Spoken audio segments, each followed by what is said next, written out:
All right, so in this section, I want to go through what the settings you'll need to know and kind of change and how to work those in OBS Studio. So let me go ahead and click on the settings tab right here. And when it brings it up, you'll see you've got, general and a few other things. And generally, in the general tab, I really haven't had to make any changes. I guess you can play some, but you just really don't need to. So let's move on to the stream one. Stream is where you really do most of your stuff. Stream is where you tell OBS where to send to. Are you going to send to YouTube or Facebook, both, either, whatever like that. With this, I just recently reinstalled OBS as kind of starts from scratch for this project with a new profile. It starts off with Twitch. Twitch is gaming, but I just generally, that's if you want to game stream there, you can. So most of the stuff we're going to use and talk about today is Facebook and YouTube. Those are really the two most popular for live streaming. You see I can click on this and it brings up some things you'll need to see. These are generally the default ones, Facebook, YouTube Live, Facebook Live. And it's real important to note that by default, OBS Studio can only stream to one place at a time. Generally, it's either Facebook or YouTube. Restream that I've got pulled up right here is a paid service that is kind of a paid stream duplicator. It allows you to send one stream to Restream and then it will kind of duplicate it to wherever you want it to go, depending on how much you pay for it. There is a brand new plugin, and OBS Studio has a number of different plugins that are pretty cool, which are kind of add-ons, free add-ons. There is a new plugin that allows you to stream to two places at one time, but it's really new, and I haven't really had a chance to test it, so I've mentioned it. If you want to Google it and try it, if you're feeling pretty advanced and whatnot, then go for it. But I don't feel comfortable recommending it just yet because I literally have not tested it that much yet. And you also have to make sure that your computer and network will support the processing that it will take to send two streams from one computer. So if you send it to me, I can send you the link for that. So let's go and take a look at some options you'll need and how to change them for the different kind of more default, sending it to one place at a time. So I'm just going to start on YouTube Gaming.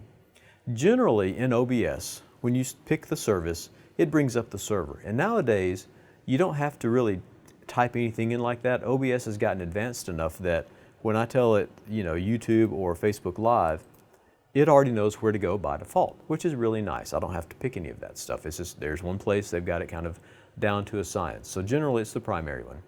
Stream key, this is important.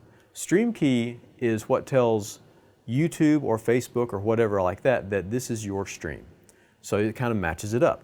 So with the stream key, I'm telling it this is Dr. Cofield's stream, and Facebook realizes when I'm on that page that, okay, this goes to Dr. Cofield's page or on YouTube to my YouTube channel.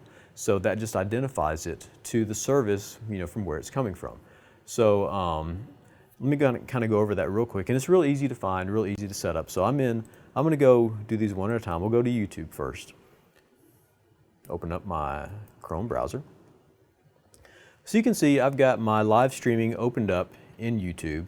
And to get there, it's pretty easy. I'm just going to, yes, it is that time to go vote as I record this, as we'll see. So in YouTube, I just kind of come up here and tell it to go live. It brings up the YouTube Studio that we already have been looking at. And then down here in the window, you'll see that I've got a couple of places that says default stream key variable. Over here, this is kind of my preview. Right now I've got it unlisted because this is a test and I just, it's a test. So this is where you get your stream key from. Generally, all you got to do is push copy. You can do some things. I can click on it, it'll show me the stream key. If you want to check it, you can see mine ends up in the EHF7 right there. So generally all you have to do is push copy. So I'm going to copy it, and you see it says successfully copied to clipboard. So I come back into OBS Studio and I simply right click and I can just paste. And now it's ready to go. And then I can apply that and it'll save it. And the same thing if I come up here to Facebook Live. Okay, so here we are with our stream key. I hit apply and then I hit OK. And now I'm ready, and I'll kind of go over this more in detail later. But basically, I'm just going to go ahead and do the start streaming. And you'll see Basic stats kind of pops up down here. Real important, it's green. Life is good. 30 frames per second, all that kind of good stuff. So I'm going to pop back over here into Chrome, and you'll see now I'm starting to pick up my stream, and it shows me what OBS is getting. So I'm not going to go live with this or anything, because this is, of course, a recording for a virtual conference, but just did want you to see that that's kind of how that happens. So back into OBS Studio, and now I'm going to stop streaming so I can demonstrate Facebook Live. So again, we've stopped, so let me go back into settings. So I click on Facebook Live, and I need to put in my stream key. So I'm going to go over to Firefox, where I've got it set up this time, and we're using our It's Music, or I'm using my It's Music page for our student music show. If you get a chance to check it out, shameless plug. So It's Music, I'm going to come here and I'm going to tell it create live. And that brings up the Facebook producer. Eventually. Sure, yes, welcome to Live Producer. And one thing in Facebook Live, generally you want to use a stream key because we're using OBS Studio, so you always want to use a stream key. The camera is the built-in web camera. Paired encoder, that's way beyond the purpose of this course. So we're just going to use stream key. Next. Okay, yes, thank you for all the default stuff. So now I need to pull down here, and I need to, you can see my stream key, so I'm going to copy the stream key, and again it's going to go. Now there are a couple of things that you do want to pay attention to in this. You do want to use a persistent stream key, because what happens is, that we're used every time with that. Now another thing that you want to do that's real important, I think, for Facebook Live is this setting that says in live video if the stream stops. This is, I turn this on because if something happens, network blinks or whatever, something, because things happen on the internet, and I have to restart the stream, I don't want to have to restart the whole event on Facebook Live. So you can see it's waiting for live video, so I'm going to go back to OBS Studio, right click and do paste again. You can see my longer stream key. Do apply. Okay, and now I'm going to start streaming. We'll switch over here just to kind of show you guys the difference. Come back there and you can see there's my color bars that I'm streaming out in the little preview window. So again, that's the basics of streaming, the settings. Okay, so that's kind of the basics of the stream tab. But now let's move on down to the output tab. In the output mode, you've got two versions, simple and advanced. Generally, for everything you'll do, the simple is fine. Simple works most of the time. Now, you do want to make sure that you've got your proper settings set up in here, proper output settings, because what you don't want to have happen is you don't want to overload your computer or drop frames, and drop frames is where things stutter and skip and all that. And again, I've got, our little bit slower computer back here is still doing pretty good. This computer's doing fine. The computer that I'm recording it on right now, my screen recorder, is telling me that it's running at 27 frames per second. So I'm actually missing a little bit here and there. But generally, if your computer is, and it's an older iMac that I'm recording on, by the way, generally, if your computer will handle it, you should have absolutely no problem. But I do want to mention a couple of things on here. Video bitrate. This is, excuse me, video bitrate. Video bitrate is how much detail you'll eventually have in your stream. For most of your stuff, like me on screen right here, I don't have a whole lot of motion. So a lower bit rate of 2,000 to 2,500 kilobits is fine. And again, it's just, I don't have, if you have sports or something like that, then you might need to go up in bit rate. You just have to experiment if you're having problems. If your computer and everything looks fine at the default settings, you don't have to change anything. It's again, but if you do need to change it, you will need to. But you can change it up or down. Again, that depends on your network. Generally, like I leave mine at the default and generally have no problem because computers have gotten so much better. The encoder is where the video is processed. You can see I get some choices: software, hardware, or hardware. And again, kind of like with the bitrate setting, you will need to test your system for best results. If you have a very fast graphics card, like higher end NVIDIA gaming card, or like I've got a graphics chip on this computer, then you can do it there. Which this is my hardware NVIDIA encoder, right there. That's a hardware one. You know, this computer behind me is running software encoder and it's doing fine. So OBS is actually pretty good, so you really don't have to worry about that a lot. You know, it's just kind of up to you. You can play with it. Generally, you can leave the audio setting the way it is. Audio is fine. Most of the time, you want to let your recording quality down here, recording, so you have streaming and recording. Most of the time, you want your recording to be pretty much the same as your streaming, because that's a little bit less work that your computer has to do. You're pretty much only compressing it, kind of processing the stream one time. You do need, of course, to pay attention to where it's recording. This is kind of where, you know, like I've got mine set to my videos folder on my C drive, but I can change it over to my D drive, you know, which is my media drive, which you probably should do, so that the OS drive is, there we go, let's do it this one, select. So now it's going to record to the D drive. It should be a little bit less overhead on the computer for that. And you can see, you know, pretty much same as stream, what kind of file size and all that. You don't really have to worry about the replay buffer. So those are the general default settings under the simple thing. And again, you know, most of the time, for most things you'll do, those should suffice. If you do see some errors or some, you know, issues with the stream, like if you're doing sports or something, you know, then that's when you kind of want to get into, you know, changing it in the simple. But you can, we'll go ahead and run through the advanced tab as well. So under advanced, it pretty much just gives you a little bit more control over what you're doing. You can see now it kind of breaks out these things. I can do audio tracks, which just generally is one. Under streaming, I can set this to the NVIDIA again, which is my graphics card. I don't have to rescale the output. This is kind of interesting right here. You'll see this, CBR or VBR. CBR stands for constant bitrate. Constant bitrate's a little bit lower quality because it pretty much just encodes what it gets with it. If you have a really fast computer, really strong computer, lots of memory, and a really great graphics card, you can do this variable bitrate thing, which variable bitrate, what it does is it kind of tries to see how much motion is in the video and tries to adjust to give you the best quality. So variable bitrate generally gives you more quality in your stream, but it does take a faster computer. And so you can see, you know, it gives me, you know, just a little more options, you know, main bit rate and then the max bit rate. You know, look ahead, which is kind of interesting, you know, it's like time kind of thing. But we'll just stay with constant bit rate because most of the time that's good. You can see my preset, you know, quality and my profile high because I want to have a good looking stream.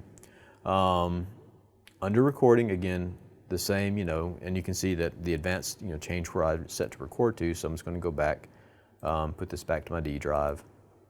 And now I can change the recording format to MOV, which are QuickTime files, or MP4, you know, which again is your standard MP4 video H.264 files. And under the stream encoder, I can tell it, you know, if I wanted to change this, have a different one for streaming and recording, you know, now I can do that.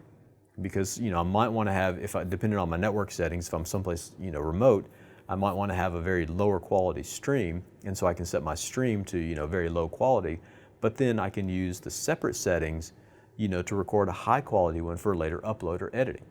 So that's kind of a neat trick that you can do with OBS Studio is the streaming and the recording don't have to be the same quality. You know, depending on if you have a very slow network or congested network, you can do a low quality, like I can come up here in the stream and I can tell it, you know, just use 1,000 kilobit per second stream, which is pretty low quality, and it'll really heavily compress it.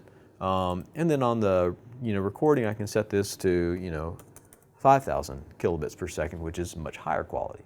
So that's a really neat trick that you can do with OBS Studio under the Advanced tab.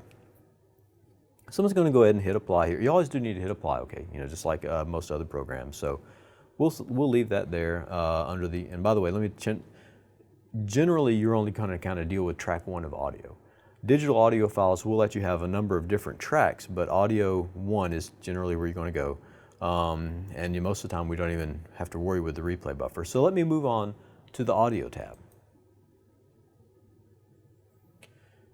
And audio, much like the general tab up here, I usually don't have to do anything to the audio. Now, if you're doing a music show or something like that, you might want to experiment with some things. But generally, the audio is fine to leave it like it is. So we'll just leave it like it is and move on to the video. Now, this is where you do need to really kind of make sure that your settings are what you want them to be. Your base canvas resolution, this is your canvas right here where my mouse is. That's, right now I've got mine set to 1920 by 1080, which is, full high definition. And that's full, HD. Now, if your webcam won't do that, like my internal webcam and this little webcam I've got here, kind of 1280, 720p, then there's some scaling involved that OBS Studio has to do. But you can see, my base, kind of what it's receiving, it's thinking it is 1920 by 1080, and my output is set here to 1280.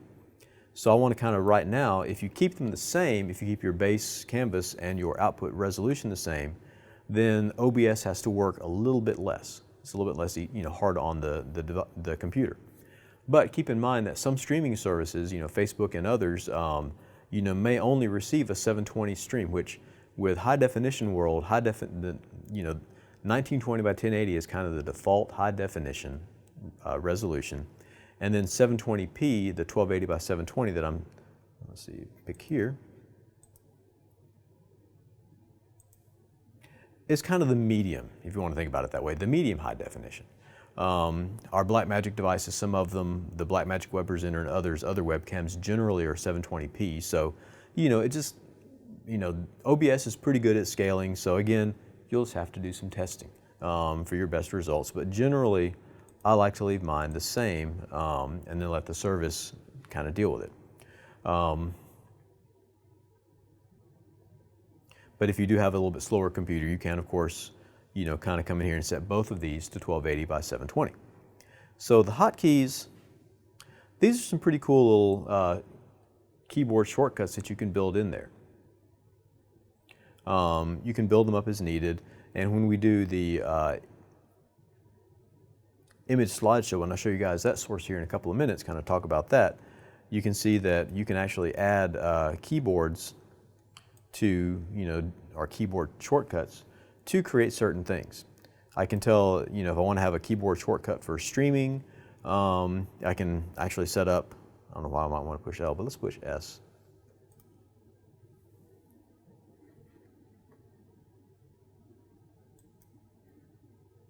And now when I apply that, if I was to push the S on my keyboard, it would start streaming.